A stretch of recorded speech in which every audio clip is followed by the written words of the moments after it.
मूर्ख बहू। एक था बनिया। एक बार वह व्यापार करने के लिए परदेश जाने लगा।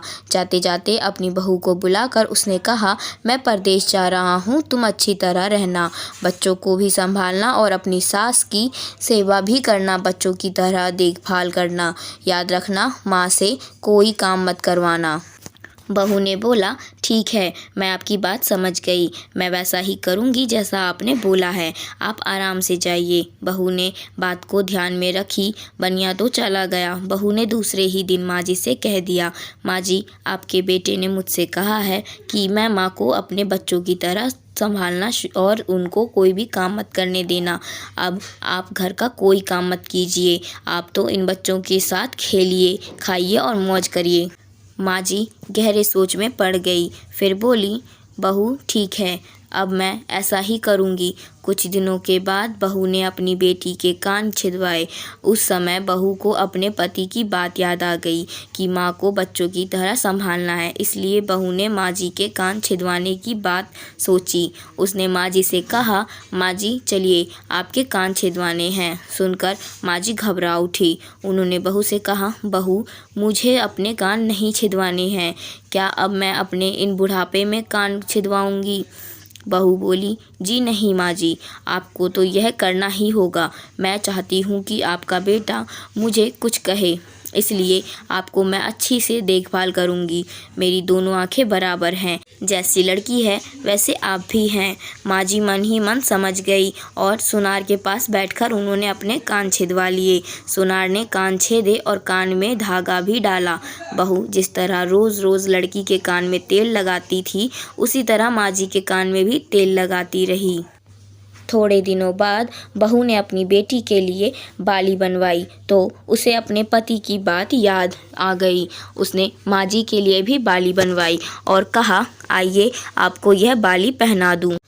माँ जी ने कहा, बहू, मुझको बाली क्यों पहनाती हो? मैं बूढ़ी हूँ, मुझे इसकी ज़रूरत नहीं है। बाली तुम अपनी बेटी को पहनाओ, मुझको नहीं पहननी है। लेकिन बहू नहीं मानी, ज़बरदस्ती करके माँ जी को बाली पहना ही दी। इसके पश्चात माँ जी छोटे बच्चों के साथ अपना मनोरंजन करती, घूमती खेलती, कई तरह की मौज मस्ती करती। बहू ने एक बढ़िया दिन देखकर अपने बेटे को नाई से चोटी रखवा ली। फिर बहू को माँ जी की याद आ गई। माँ जी बच्चों के साथ खेल रही थी। उन्होंने वहाँ से बुलवा लिया और कहा, माँ जी आइए, नाई के सामने बैठिए। अपने लड़के की तरह मुझे आपके सिर पर भी चोटी रखवानी है। जब गोविंद की चोटी रखवाई है तो आपको क्यों ना रखवाऊं, इसलिए आप जल्दी आइए। माँ जी ने बहू को बहुत समझाया, पर बहू टस से मस न हुई।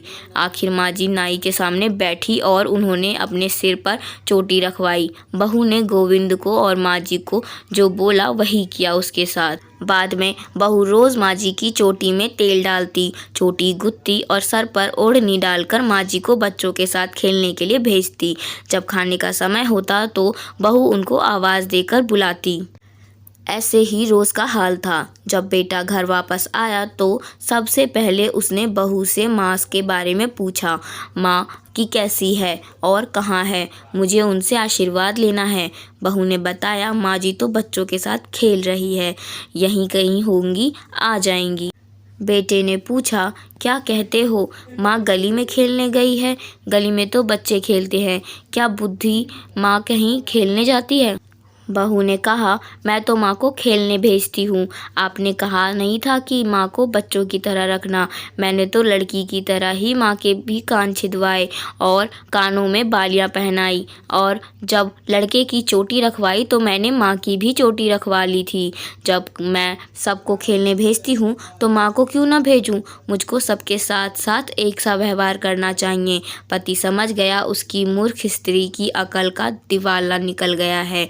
बाद में पति के कहने पर बहू ने माँ को पुकारा। माँ जी गली में से खेलती खेलती आई और अपने बेटे को देखकर उसकी आंखों में आंसू छलक आया। माँ की हालत देखकर बेटा भी दुखी हो उठा। बहू की मूर्खता के लिए बेटे ने माँ से माफ़ी मांगी और बहू को बड़ी उल्टी सीधी सुनाई। तो दोस्तों, उम्मीद करती हूँ आपको कहानी पसंद आई होगी और आपने इस कहानी से कुछ ना कुछ सीख ज़रूर लिया होगा। तो मिलते हैं अगली वीडियो में अगली नई कहानी के साथ।